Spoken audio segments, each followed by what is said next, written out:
Good, good afternoon, folks. We got Andreas coming live here with me. My name is Raj Jhajj. Let's get the show on the road here.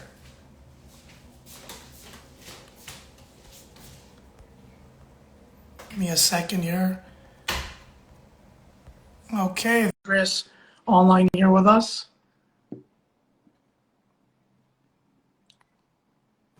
Perfect. Hey, Andreas, All how right. you doing, man? You're sideways, and I'm straight. I don't know if Am I'm I? in the right way Oh or the no, wrong what's way, going but on?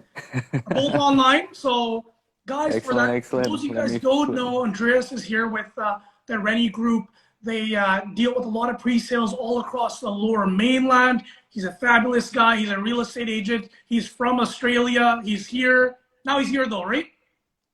Yeah, that's right. This is home now. So here we are. So, guys, Andreas, like a lot of people have interest in pre-sales, a lot of questions. But before we get started here, tell us a little bit about you, just in general, like what you do, who you're with, and why you chose to come to Canada over Australia. Just a quick snippet. Yeah, absolutely. Sure, no worries. Yeah, so basically, I guess like Raj was mentioning, my name's Andres. I grew up in Australia. I've been here in Canada now for around 12 years. Most of the time in the Lower Mainland, being happy to call a few different spots home across the Lower Mainland.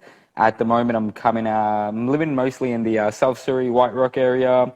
Currently working with Rennie and Associates. So far, it's been a great experience. Yeah, definitely, been enjoying a lot of the different elements that come with working as a real estate agent, serving the Lower Mainland, meeting tons of awesome people, both as clients and both as auto realtors like yourself, Raj. Thank you. That is amazing. But why Australia over Canada? What's Yeah, I mean, we're kind honestly, of the it place is. you want to be, right? Yeah, that's right. I mean, both honestly great places. My parents, my family moved here some time ago, and around 12 years ago. So at the time then, I just decided to come with them. Yeah, honestly, ever since then, there's been a lot of positive things that have happened here. I like living here, of course, and yeah, so far it's home as far as I can see. Yeah.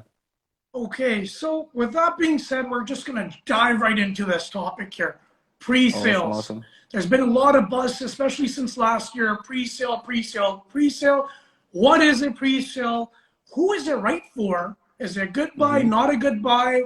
The current market a little bit and what's happening and what kind of you yourself are working on. So with that being said, brother, what exactly would you say to the guys that don't do real estate, what is a pre-sale and why is it right for them and why?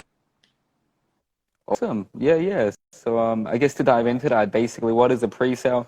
In a nutshell, essentially what it is, it's a condo or a townhome or a house, any kind of property, real estate that you might want to own. This is currently not developed. It hasn't finished being built yet. So it's still in the pre-construction phase of things. In pre-sale, usually you start selling quite a bit in advance before the unit even begins getting built or even let alone before it's built. So definitely some great opportunities there. I think one of the things you mentioned was who could it be right for? There's really a pretty broad range of people that could be interested in purchasing a pre-sale. Everything from investors to first-time home buyers, end users, downsizers, people who aren't exactly too sure where their real estate journey is going to take them in 2, 3, 4 years from the date that they decide to purchase. So definitely some good advantages in that sense. Could definitely dive into that a little bit more. For example, investors really like it because it gives them the opportunity to manage their timeline a little bit further ahead of time. The great thing about pre-sales is you don't need a mortgage straight away. The mortgage is kind of something that you think about a little bit closer to the completion, so gives you a little bit of peace of mind there. A lot of first-time home buyers also like it for that reason. Gives them a bit of time to build some more work history, save some more money, maybe let their education or let their careers grow. And even end users alike. Like we have had a lot of downsizers who might be looking to shift from a larger property to a smaller property, whether that's a townhome or a condo in a few years down the line. So it really gives them time to make a comfortable move there as well. So with that being said, different markets attract different people.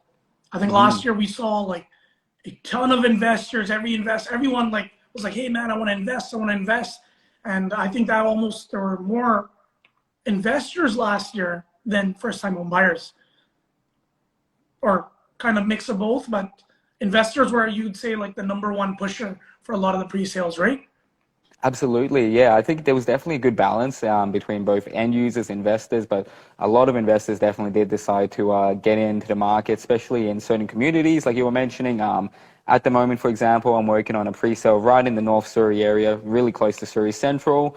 Really, really hot area for a lot of investors and end users alike. Part of the reason being is that, as we know, there's just so much development happening in that area at the moment. Surrey is set to outgrow the population of pretty much all the other major cities that we have around the Lower Mainland in Yes. the coming years. So definitely an area to keep your eyes on, or if you can, get into the market there for sure. Surrey's taken over. No, I know. Yeah, that's right. I got to represent a little bit here and there, right? Of course, Um, of uh, course. but with that being said, when people are looking for investments, so like my opinion is, I think for first-time home buyers, this is a great way to just get the foot in the door, especially, Hmm. the mortgages, a lot of people don't get approved right away and they just feel like the home ownership gets out of reach. I But hear you. getting into pre-sales, I remember my first kind of properties were pre-sales, actually by Century Group. I think that's the Oh, really, project we're hey? working on, right? Yeah, yeah, that's The right. Civic. Yeah. Civic was Oh, no one way. pre-sale that I Uh-huh. purchased back in the day, and I'm happy I did. But what do you say? Like, there's so many projects out there, so many Hmm. pre-sales. Why one pre-sale over another? Like, what are some key factors that you say makes a good project and one not so good? Like, because people do have options. We'll start with the example. For example, you want to talk about the project that you currently got in Surrey Central a little bit? Absolutely. Yeah, definitely, definitely. So I think there's quite a few different number of factors that can make it a good fit for certain people. To use an example, like you were mentioning, currently I'm actually part of the sales team at Century City at Holland Park.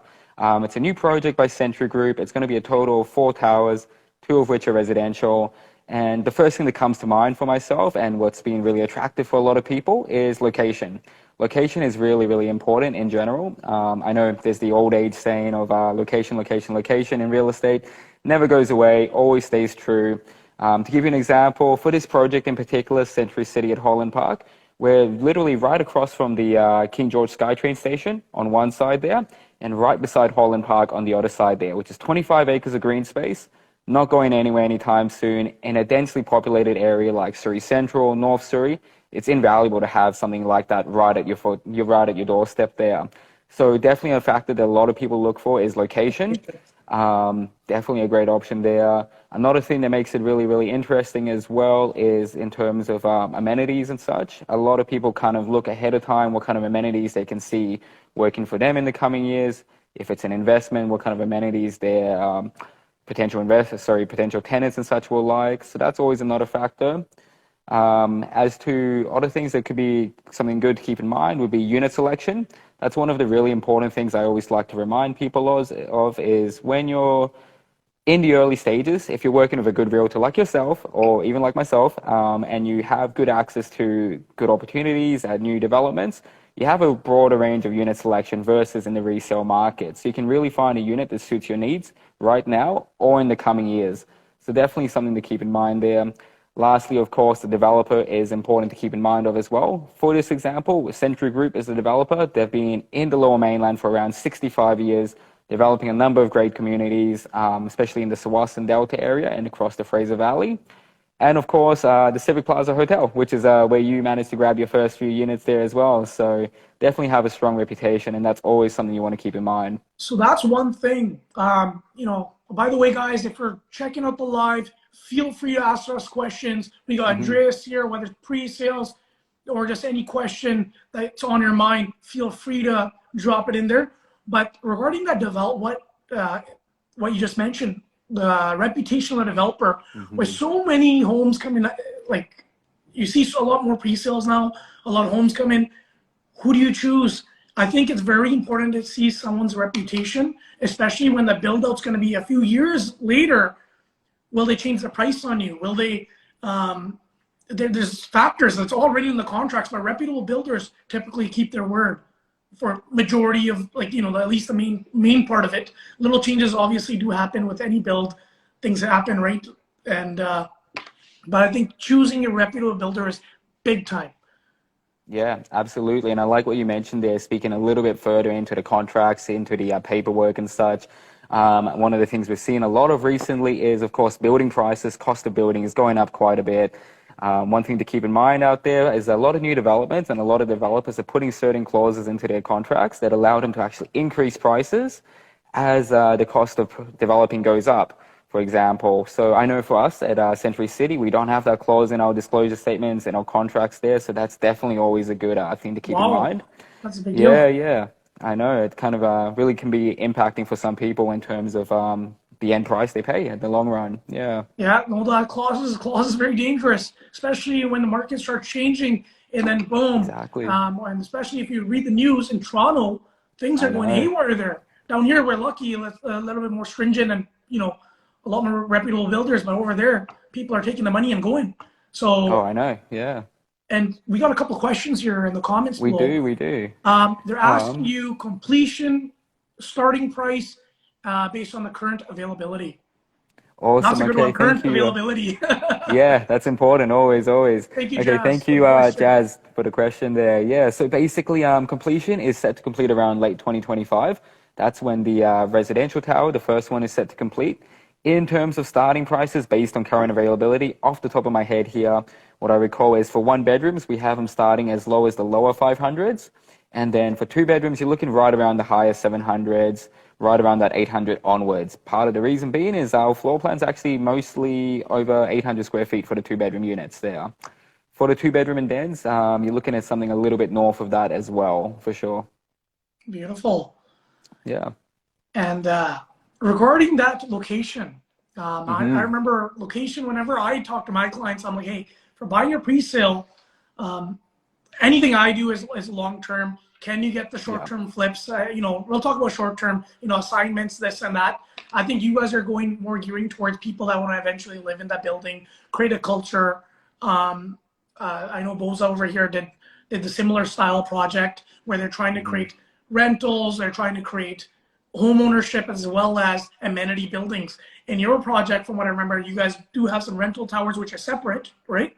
Commercial Yeah, that's towers. right. Uh-huh. And then you guys also have, so you guys are pretty much trying to keep a vibe more of like downtown where you don't have to walk around too much. And you go downstairs, you can eat there, you can work there, you take the SkyTrain, watch the game. That's kind of the new vibe that we're trying to create That's in the right. city, right? Because that's what we're Yeah, missing, I would say. definitely. We're missing, we don't want no nightlife here. Don't get me wrong, we were the city of parks. So I think we Hmm. want to amplify it a little bit more than just that. Absolutely. No, that's very true. I think it's very interesting, actually, ever since, if we wind back a couple of years, kind of at the beginning of the COVID pandemic and everything, really taught us a lot into kind of the things we value most when it comes to living and kind of projected living for the future. A lot like you were saying, we're really trying to, and it's not just this project. I know definitely this project does a phenomenal job at it, but in general, I think people kind of want that sense of community. People want that sense of autonomy and just being able to be self-sufficient within your own community, your own project there. Kind of like you were mentioning, it's really interesting actually. Century City, the project I'm on right now, basically they've really thought of a lot of things. In addition to the residential towers, there's a lot of green space in the middle. They even have a greenhouse there that's growing different crops and such. There's a food hall, like you mentioned, to create some very good dining options for some people, as well as a, how do you say, rental tower and office tower. So you pretty much have just a little bit of everything there. Accessibility to transit, all of those things. Much like you were saying, it kind of creates a really community feel. It's really interesting you were mentioning kind of like what you say to your clients. You always like to make them think of the long game, the bigger picture there. We always try to do the same thing here as well. One of the things I was kind of speaking with someone about the other day that comes to mind right now is I was telling them, whichever part of town you look at, whether it's Surrey, whether it's North Burnaby, downtown Vancouver, there's always these few pockets of towers or communities, little projects that have been built that are always going to remain desirable just because of the location. As time goes on, as other newer inventory comes to market, people will still go back to those developments and look for them. Or there's always going to be people who are looking to purchase into them just because of their location and because of the community they've created. And I feel like that's going to be the case that we're going to be looking at going forward for a lot of different projects that are coming up here. Yeah, we got almost 20 more towers coming to the city center. Yeah. It's going to start getting packed, and I noticed that there's buildings getting a little further out away from the SkyTrain. I always mention that, hey, you want to be close Mm-hmm. to these stations. God forbid something goes down and, hey, you got to rent your unit out. You need to hold this. What's going to be more rentable? What's going to go for more value? Where will you get your higher end clientele that will pay more? Like look at Civic Hotel, for example. Yeah. There are other buildings that have better amenities, but guess what? Mm-hmm. The value for that tower, the homes in that tower go for more still. And the type of rentals you get in there are much higher quality. They pay more. That's right. Why? Because, boom, in a rainy day, they can go downstairs and go to the restaurant. Hey, they want to go to the SkyTrain downtown. They don't really have to walk 5, 10, 20 minutes in the rain. But with that being said, well, we might as well just go over the deposit structure and all that stuff Yeah, absolutely. on your current project. Assignment fees, I think that's a big one. I know a lot of investors want to know that because for those of you that don't know assignment is pretty much when you buy a property, sign the contract, and before the completion, you sell it off. That's not, I don't say bank on that, but a lot of people have had great success doing so. So if you just want to quickly go over that project before we wrap up here, Andreas. Absolutely. Definitely, definitely. Well, yeah, I mean, to share a little bit more about the deposit structure and the payment scheme and all of those things, basically what it is, it's a total of 20% that's spread out over about a year or so. You're looking at around a 10-5 structure, meaning 10% within the first 7 days of the purchase value. From there on, you're looking at around 6 months down the line, or when the building permit comes out, you're looking at an additional 5%. And then in 3 months after that, 5%. So you're looking at a total of 20%, roughly within around a year, give or take. Maybe a little bit sooner, maybe a little bit over, depending how things go. In addition to that, assignment fees, you're looking at 3% of the selling price to the public, and then $2,500 to your family members.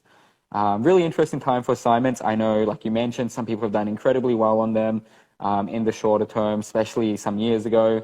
At the moment, yeah, it's a little bit more of a challenging landscape, I would say, and I'm kind of curious to get your feedback on this as well, Raj. I think it's definitely a good option to have there in your pocket in case should something happen, but definitely has shifted a little bit. I know the government's definitely been a little bit more stringent on their taxing and their kind of the eye to keep on everything when it comes to, yeah, trying to, I guess, flip those units for profit there. 100%. No, that game is great. Good for everyone who's doing it. But I think when you do the 3%, you get more people that want to actually keep I think it's good for projects that more home ownership. You get more people that actually want to live there. Right. Unless, I think it's a great project for a first-time home buyer that actually wants to live in Surrey and grow as a professional. I think it's going to be beautiful. Well, with that being said, man, I think we're going to wrap it up here. If you guys have more questions, feel free to DM me or Andreas here.